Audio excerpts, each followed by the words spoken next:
Buen día.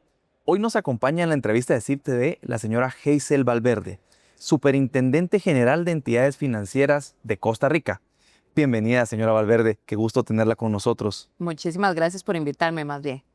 En esta entrevista queremos conversar sobre cómo la supervisión financiera está evolucionando en un mundo globalizado y la banca tan interconectada como la que ahora tenemos. En ese sentido, la supervisión bancaria y los desafíos globales que enfrentamos requieren de la cooperación entre supervisores para afrontarlos.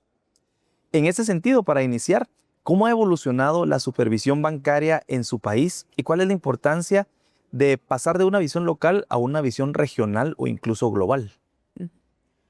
Bueno, podríamos arrancar diciendo que uno de los grandes retos es que hemos cambiado de tener bancos locales a tener bancos regionales e incluso bancos globales, que por supuesto tienen una enorme interrelación con la situación de otros países.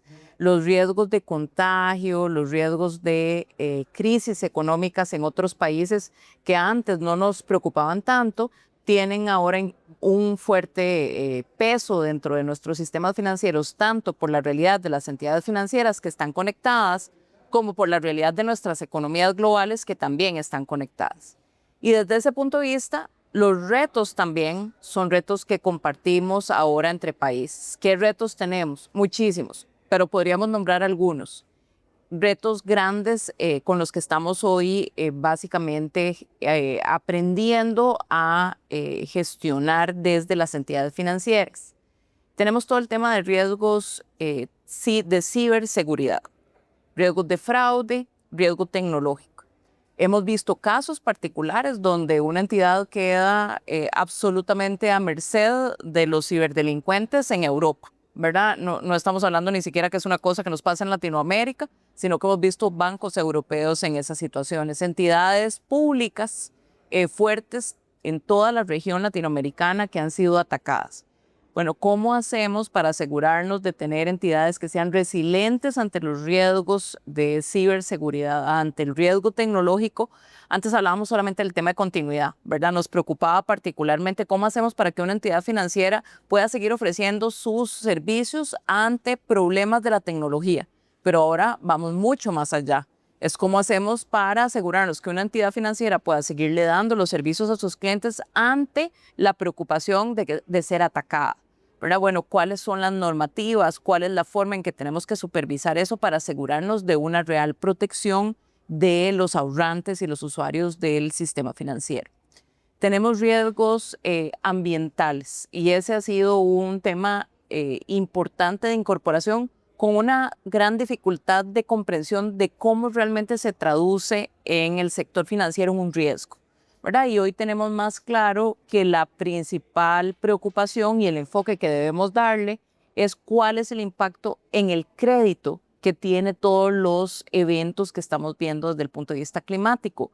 ¿Qué pasa cuando hay una mayor probabilidad de inundación? Bueno, que hay una mayor cantidad de riesgos que están asociados a todos los créditos que se han dado en lugares que son propensos a esa inundación, ¿verdad? Entonces, ¿cómo hacemos para medir ese riesgo incremental que tenemos? Ahora no solo es el riesgo de que en un sembradío de piñas no haya una plaga, sino que además es que se inunde. ¿Y qué pasa? ¿Y cuál es la probabilidad, digamos, de ese pago de cara a ese cambio de realidad?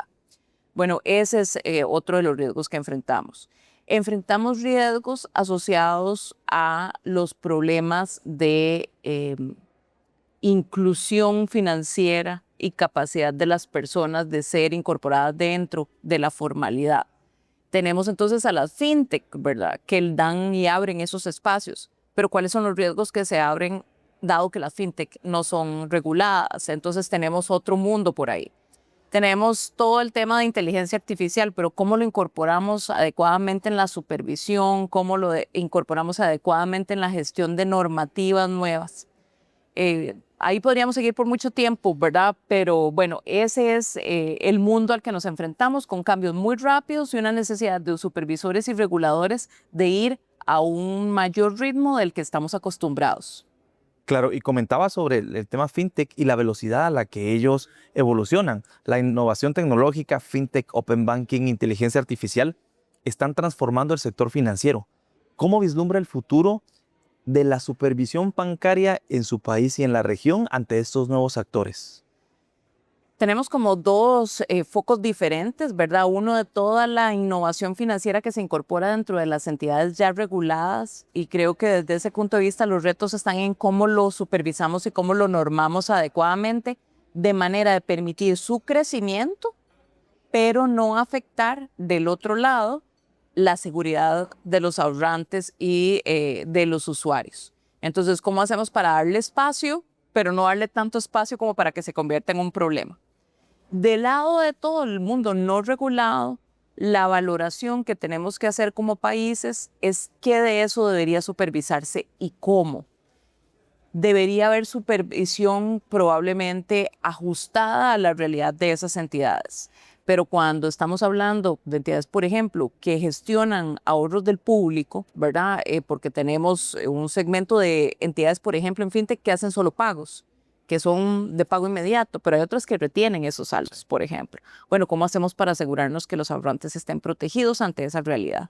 Entonces, creo que nuestros países tienen un gran reto, y ese incluso no está solo en la supervisión, sino desde el punto de vista de la creación de normativa en las asambleas legislativas, en los congresos, que permitan la adecuada protección de los consumidores financieros sin, de nuevo, que esto limite la capacidad de desarrollar al sistema financiero y de permitir la mayor inclusión de personas dentro del sistema.